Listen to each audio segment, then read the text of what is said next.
Γεννήθηκα κυνηγός, έτοιμος για το kill.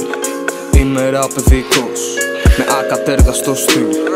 Λυσασμένο θηρίο με χαμηλό το προφίλ. Σαν το Kill Bill, θα κάνω τα πάντα με skill.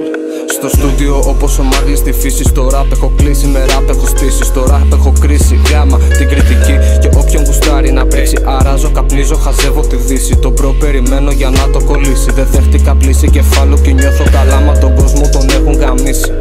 Ραπ πυρετός, σκληροπυρηνικός. Το ταξίδι αυτής της ζωής πηγαίνω δικός και είμαι οδηγός. Χαμηλωμένο το φως και γύρω καπνός, γραπτό και ηρμός. Έχω ειδικότητα ραπ και μουσικής με ραπ ειδικός.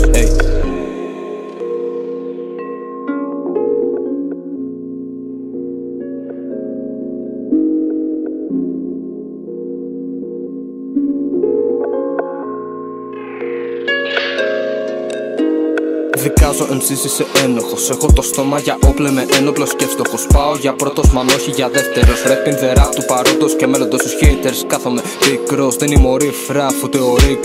Απλά γελάω γιατί είσαι ίκτρος. Ρίχνω θεούς κάτω σαν θνήτος. Όταν σκάω μύτη βγάζουν το σκασμό. Όταν σκάνει λύκη τρώνε τον ανώ. Θα σκάσω ατομικά, πάθαμε όπλο φωνικό. 1-2 τεστό και πενταβρωμικό. Μη με συγκρίνεις, κάνω κάτι αλλιώτικο. Ήρθα για να μείνω, δεν είναι κάτι παροδικό. Βασιλιάς δίχως κληρονομιά. Αποκτώσα, δεν είχα ποτέ μου μαγεία.